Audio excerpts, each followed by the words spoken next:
Pero sa'yo, Teniente. Ganun din sa'yo, Commander. Mabuti naman at nakarating kayo sa lugar na ito na maluwalhati.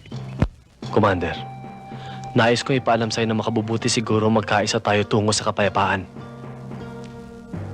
Ayaw din namin na labanang ito. Labag din sa kalooban namin na makitang kapwa Pilipino nagpapatayan. Katulad ninyo, naghahangad din kami ng kapayapaan.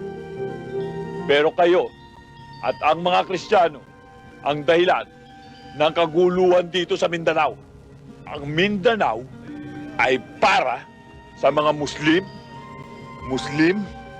at kayo, alam niyong lahat na marami ng dayuhan ang nagtangka na sakupin ang bayang ito, pero hindi sila nagtagumpay. Ngayon, nakalulungkot na isipin, kapwa Pilipino pa nagiging kalaban namin mga Muslim. Bakit? Dahil kinakamkam ninyong mga Kristiyano ang lupaing ito. At yan ang aming ipinaglalaban. Ang maibalik ang bawat lupang kinamkam ng mga Kristiyano sa mga Muslim. Kayo, ikaw, Teniente, ano ang inyong pinaglalaban? Wala kayong dahilan para tugisin kami para mga hayop sa aming mga sariling lupa. Wala kayong dahilan para patayin kami. Samantalang kami, ano? Nasa amin ang lahat ng dahilan para pagpapatayin kayo. Mga sundalo kami. At meron kami mga utos na sinusunod. May plano ang gobyerno para sa kaunlad ng Mindanao. Para sa kaunlaran ng bawat Pilipino. Oo, may plano ang gobyerno, pero hindi para sa lahat. Hindi para sa aming mga Muslim, kundi para sa iilan lamang mayayamang politikong gusto maghari dito sa buong Mindanao.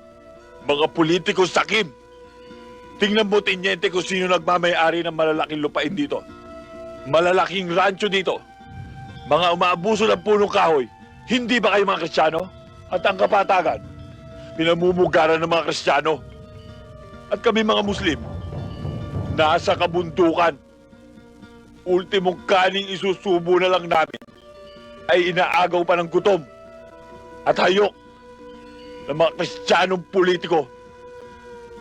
Buddy, hindi ito personal na labanan ng mga Kristiyano at mga Muslim. Ito'y labanan ng mga prinsipyo. At kayong mga sundalo, hanggat nagpapagamit kayo sa nakatataas sa inyo, sa mga taong may katungkulan sa politika, marami pang walang malay at walang kinalaman ng malalagas.